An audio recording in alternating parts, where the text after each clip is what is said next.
ನಾವೆಲ್ಲರೂ ಹಸ್ಕೊಂಡಿರೋದು ನಿನಗಿಷ್ಟನಾ ಹೇಳು? ಕೃಷ್ಣ, ನೀನ್ ಬಾರೋ ಊಟ ಮಾಡೋಣ. ಇಲ್ಲಕ್ಕ, ನನ್ಗೆ ಹಸಿವಿಲ್ಲ. ಏನೋ ಕೃಷ್ಣ, ನೀನ್ ತಾನೇ ಹಸುವಾಗ್ತಿದೆ ಕೈ ತುತ್ಕೊಡು ಬಾ ಅಂತ ಕರ್ಕೊಂಡ್ ಬಂದಿದ್ದು. ಈಗೇನಾಯ್ತು ನಿನ್ಗೆ? ಯಾಕೆ ಈ ತರ ಹೇಳ್ತಿದ್ಯಾ? ವಸು, ಇವ್ರ ಸಮಸ್ಯೆ ಏನು ಅಂತ ನನಗೆ ಗೊತ್ತು. ಯಾರು ಇಲ್ಲ ಅಂದ್ರೆ ಇವರಿಗೆ ಊಟ ಇಳಿಯಲ್ಲ. ಇರೋರ್ನಾದ್ರೂ ಕರಿತೀನಿ. ಗಿರೇ, ಪೂಜಾ, ಊಟಕ್ಕೆ ಬನ್ನಿ. ಮಾವ, ನೀವು ಬನ್ನಿ. ಬನ್ನಿ, ಕೂತ್ಕೋ. ಮಾವ,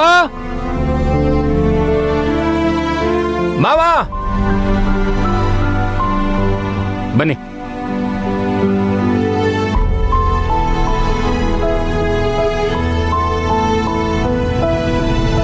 ಅಪ್ಪ, ಬಾ ಕೂತ್ಕೋ. ಹಸು ಆಗ್ತಾ ಇಲ್ಲಮ್ಮ, ನೀವ್ ಮಾಡಿ.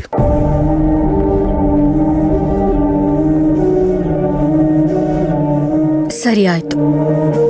ನೀನು ಊಟ ಮಾಡ್ಬೇಡ, ಅಮ್ಮನೂ ಊಟ ಮಾಡಲ್ವಂತೆ, ಕೃಷ್ಣಂಗೂ ಊಟ ಬೇಡವಂತೆ.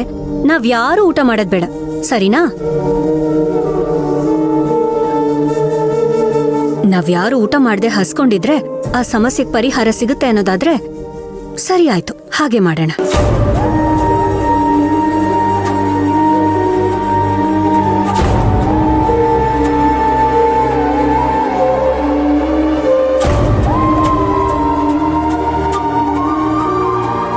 ಹೇ ವಂಶಿ, ನೋಡು, ಇದು ನಿನ್ ಮನೆ.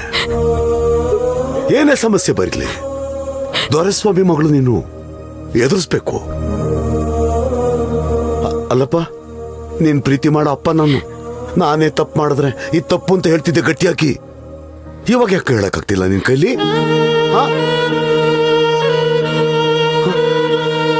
ಹೇಳಬೇಕು. ನನ್ನ ವಂಶಿ, ನೀನು ಹೇಳ್ಬೇಕು.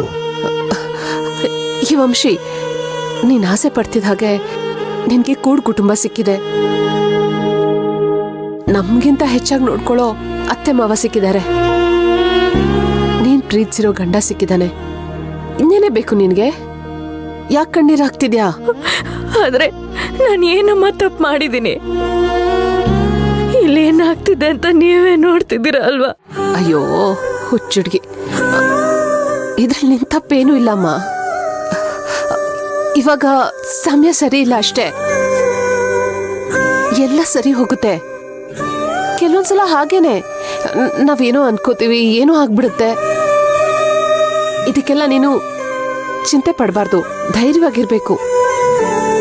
ಎಲ್ಲ ಸವಾಲ್ಗಳನ್ನು ಎದುರಿಸಿ ನಿಲ್ಲೋದೇ ಸಂಸಾರ ಅಮ್ಮ.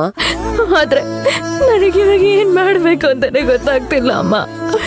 ಮುಂದೆ ಇರೋ ದಾರಿ ಎಲ್ಲ ಮಬ್ಬಾಗಿದೆ. ಯಾವ ದಾರಿ ಸರಿ, ಯಾವ ದಾರಿ ತಪ್ಪು ಅಂತಾನೆ ಗೊತ್ತಾಗ್ತಿಲ್ಲ.